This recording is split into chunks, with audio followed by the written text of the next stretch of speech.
Bharat Ratna doctor Bhimrao Ambedkar को कोटि कोटि नमन। ये कार्यक्रम डॉक्टर भीमराव अंबेडकर के जीवन पर आधारित है, जहां भारत की जनता के प्रति उनके योगदानों को पूरी सजगता से चित्रित और रेखांकित करने का प्रयास है। कार्यक्रम में दिखाई गई घटनाएं लब्ध प्रतिष्ठ पुस्तकों से ली गई हैं। इस कार्यक्रम के जरिए चैनल की ओर से एक विश्वसनीय, सजग और सकारात्मक प्रयास है कि डॉक्टर बाबा साहेब भीमराव अंबेडकर के जीवन की संघर्ष यात्रा एवं गौरव गाथा पूरे आदर के साथ घर घर पहुंचे और उनके योगदानों से सभी संपूर्णता में परिचित और आह्लादित हों। आज ये भी देख ले तेरी हिम्मत और हमारी ताकत। भीमराव, सोच क्या रहा है? हिम्मत है तो रोटी ला कर दे। देखते हैं कि तेरी औकात बड़ी है या हमारी ताकत। तेरे वो नौटंकी वाले भाषण बड़े हैं या हमारी धार्मिक मान्यता है।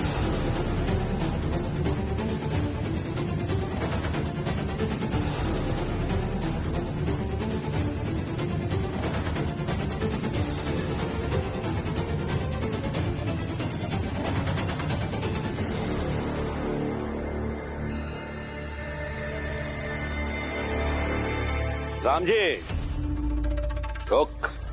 तू कहां जा रहा है? देख लेना कि तेरा ये बेटा करता क्या है, और ये भी देख ले कि हमारे एकता के सामने तेरे बेटे को दी हुई शिक्षा की औकात क्या है। हाँ राम जी, देखते हैं कि भीम क्या करता है।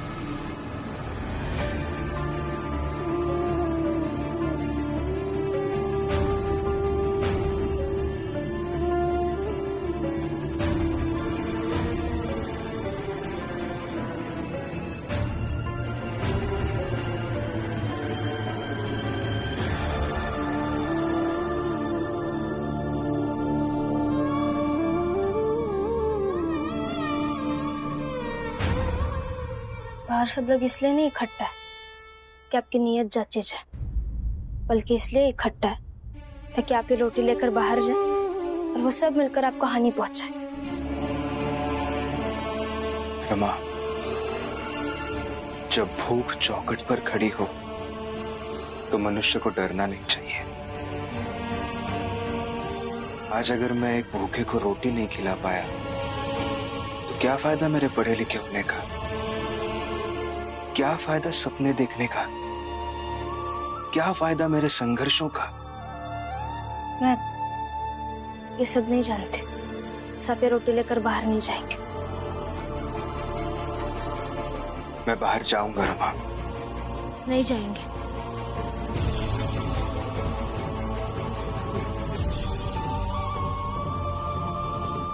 नहीं जाएंगे आप। लगता है भीम अंदर जाके छिप गया है। ये भीम रमा पति पत्नी क्या खेल खेलते हैं, कुछ समझ में ही नहीं आता। नहीं आएगा समझ में, क्योंकि भीमराव अंदर जाकर छुपा नहीं है। मैं बताता हूँ दरअसल वो लोग क्या कर रहे हैं। एक दूसरे को ज्ञान दे रहे होंगे। पहले रमा भीम को ज्ञान दे रही होगी, फिर भीम रमा को ज्ञान दे रहा होगा, और फिर यहाँ आकर अपने ज्ञान का ऐसा काला बादल फैलाएंगे जिससे इसकी भूख छिप जाएगी। यही होगा। भीमराव! भीमराव! संकट में आया तू बन के सहारा, तेरी मशाल ने दिखाया किनारा। संकट में आया तू बन के सहारा, तेरी मशाल ने दिखाया किनारा। तेरी व्यवस्थाओं से खिला चमन, कोटि कोटि भीम राया तुझको नमन। साहिब मेरे भीमराव। रमा, तुम पत्नी हो मेरी।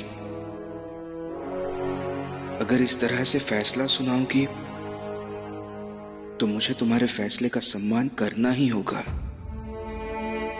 लेकिन फिर भी मुझे ऐसा लगता है तुम एक बार फिर से सोच लो। ये सोच लो कि हम दोनों भी कभी भूखे रहे हैं। हमें भी किसी ने रोटी खिलाई थी। या फिर ये सोच लो कि अगर मैं ये रोटी लेकर बाहर गया तो वो लोग मुझे घायल कर देंगे।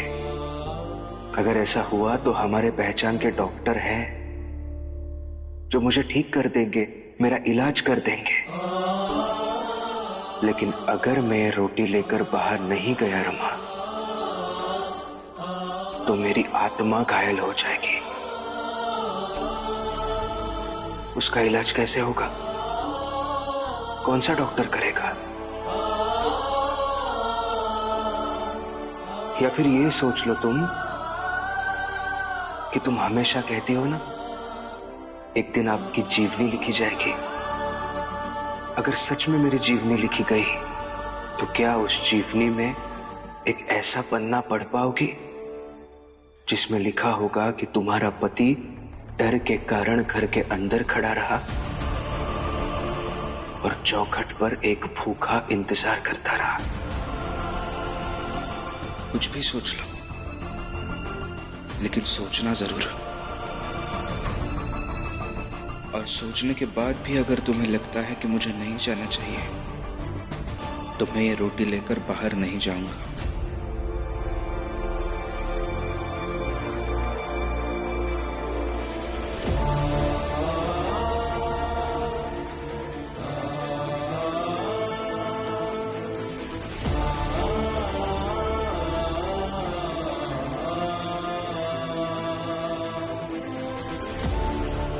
भीमराव की पत्नी होना कितना मुश्किल है। आ भीमराव आ, अगर आज तू आगे बढ़ेगा तो जिंदा नहीं बचेगा।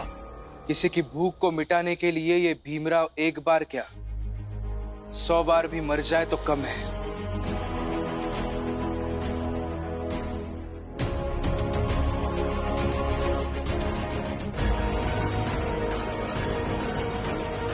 भीम, पागल मत बनो। रमा, तुम भी इसे रोक नहीं पाई? जाने दीजिए बाबा, हम गरीब लोग तो भूख से सदियों से मरते आए हैं, मगर आज मेरे पति को अवसर मिला है कि वो किसी के भूख को मार सके।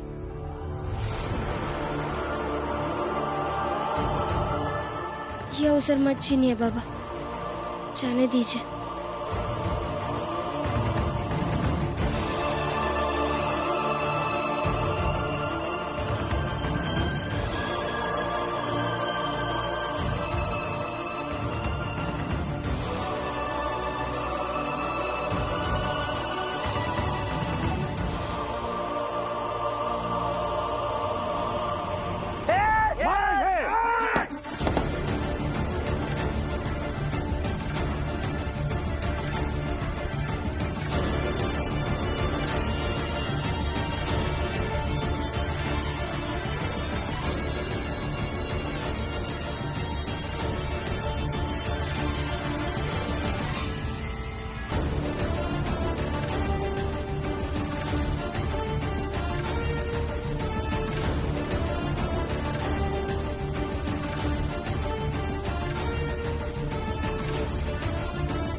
अरे रुक क्यों गए? मारो, मारो इन्हें।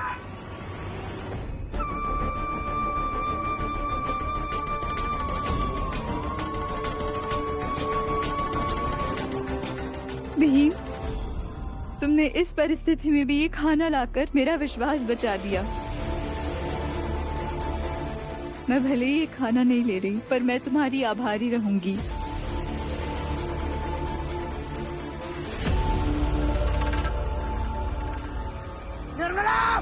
पकड़ो उसे!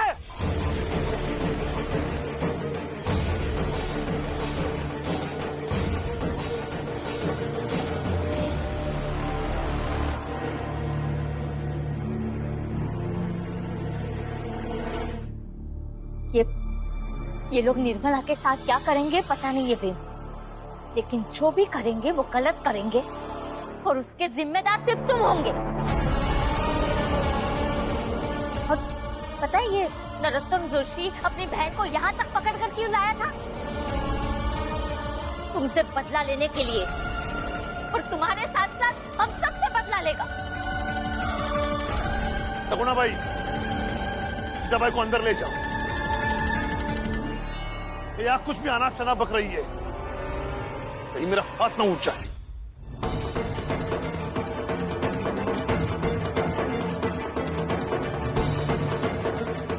चल जीजा भाई, यहाँ कोई सच सुनना ही नहीं चाहता है। चल।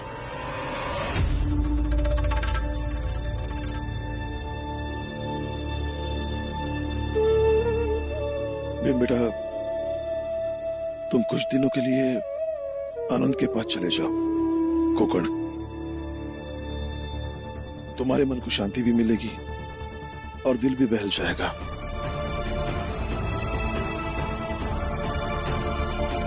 मैं ठीक हूं बाबा, और क्या पता कोकण में भी कोई निर्मला मिल जाए।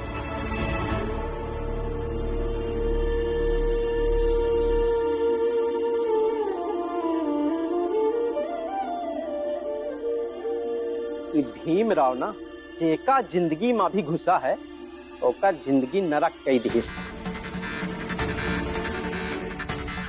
फुलिया चलते हैं, खाना दे, बहुत भूख लगी हमको। हाँ चलो। रुक जा फुलिया।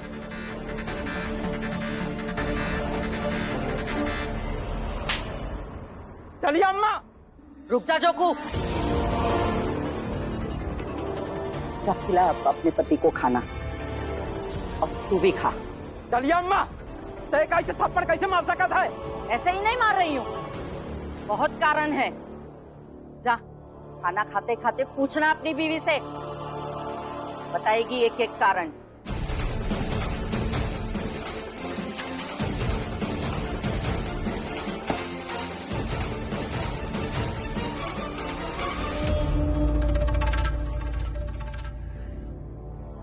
विधवा धर्म के हिसाब से इसे जितना भोजन मिलना चाहिए था उतना ये खा चुकी है, लेकिन इसे फिर भी भूख लगी है। इस लकीर के इस पार हम हैं और उस पार तू। अगर हिम्मत है तो लकीर पार करो, इसे रोटी खिला।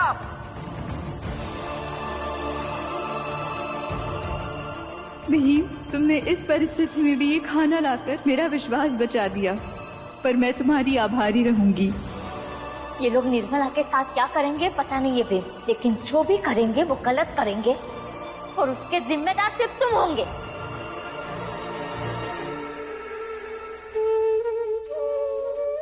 अरे आप रो क्यों रहे हैं? रोइए मत। वो लोग निर्मला जी के साथ कुछ नहीं करेंगे, बस अपने हिसाब से विधवा बनाने का दबाव डालेंगे और उसमें हम कुछ नहीं कर सकते हैं।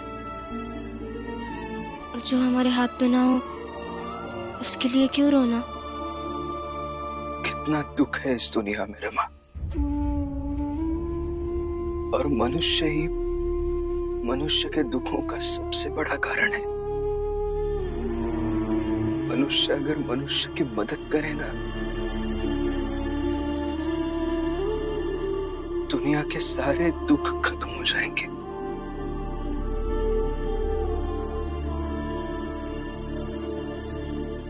वो तो नहीं पता, लेकिन आप ये सब सोचना बंद कीजिए ना, तो आपको सुकून मिलेगा और आपको शांत देखकर मुझे भी अच्छा लगेगा। मन ही मनोरथ छाड़ी दे, तेरा किया न हो। पानी में घी उनी कसे, तो रूखा खाई न को।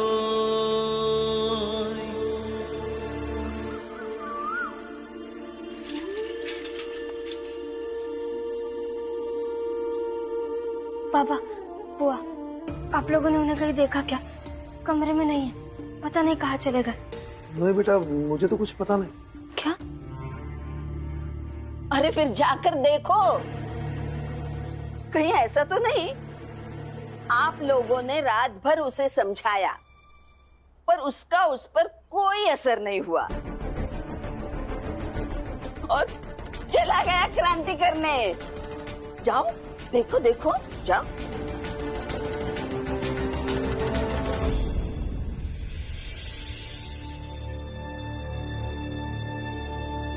पापा मैं आती हूँ। रमा रमा मेरी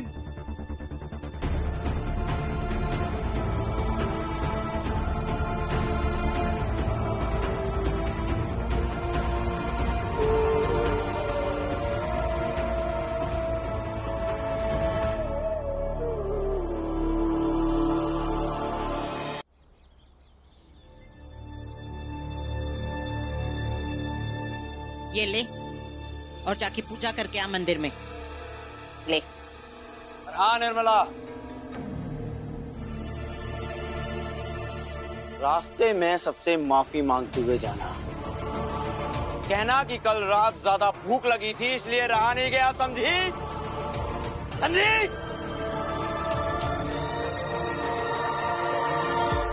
जाओ तुम लोग, तुम्हारे नाक पे गड्ढा खुदवा दिया है हमने। कोई भी बात मानने में जरा भी ना नकुर की ना तो उसी गड्ढे में दफन कर देंगे तुम्हें।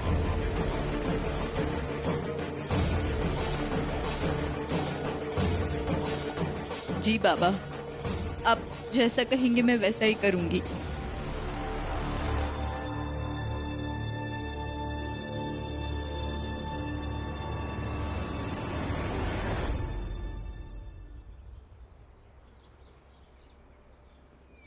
मैं जानती थी कि आप यही मिलेंगे। चलिए अभी घर। मैंने कल रात में आपसे कहा था ना कि वो लोग कुछ नहीं करेंगे निर्मला जी के साथ, बस अपने हिसाब से विधवा बनाने का दबाव डालेंगे और इसमें हम कुछ नहीं कर सकते। अभी आप घर चलिए, घर चलिए, नहीं तो मुसीबत और बढ़ जाएगी। चलिए।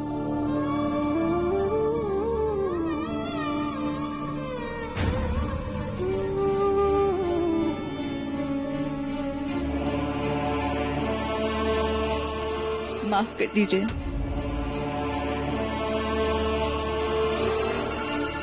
माफ कर दीजिए। कल रात भूखी थी तो रोटी देखकर रहा नहीं गया। माफ कर दीजिए।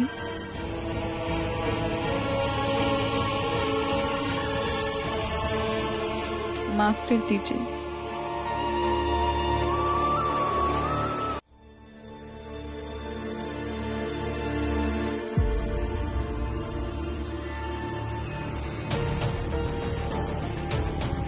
रमा, ये वो निर्मला जी का देवर है क्या? हाँ, लेकिन इनके ऐसे हाथ क्यों बंद है?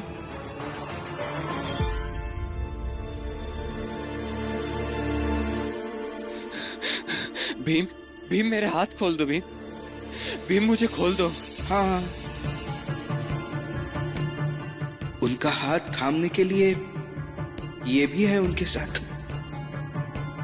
मुझे बस इतना लगता है कि आपको आपकी बेटी का विवाह इनके साथ करवाना चाहिए।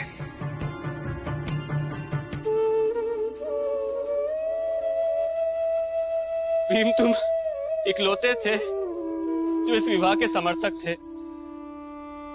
मैं सच में निर्मला का सहारा बनना चाहता हूँ। अब तक तो मैं उन्हें भाभी कहता था, लेकिन अब मुझे उन्हें निर्मला कहना होगा। मुझे मेरे ही आई बाबा ने बांध कर रखा था। मैं किसी तरह से वहां से भाग कर आया हूँ और ये सोच कर आया हूँ कि चाहे कुछ भी हो जाए मैं निर्मला को भगा कर ले जाऊंगा। और आई बाबा को जब तक पता चलेगा ना भी, इस बंबई से बहुत दूर जा चुका हूँगा। देखिए, ऐसा मत कीजिए। आपको भागना नहीं चाहिए, यही रहकर डटकर परिस्थिति का सामना करना चाहिए। मैं खुद भागने के खिलाफ हूँ। नहीं भीम, मेरे पास उनका सामना करने के लिए और कोई तरीका नहीं है। तुम मेरी जगह नहीं हो ना, तुम मेरी परिस्थिति नहीं समझोगे। निर्मला जी घर पर नहीं है, वो मंदिर गई है। वो आपको मंदिर के रास्ते में मिलेंगे। तो मैं उन्हें वहीं से भागा के ले जाऊंगा। देखिए, आपने फैसला ले ही लिया है, अब मैं क्या बोलूं। बस इतना ही कहता हूं, ऐसा कुछ भी मत कीजिए जिससे आपको और निर्मला जी को मुसीबत में फंसना पड़े।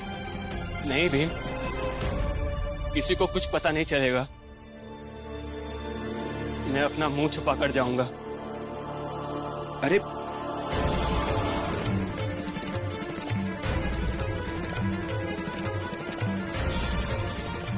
बस निर्मला जी सही सलामत जाए इनके साथ।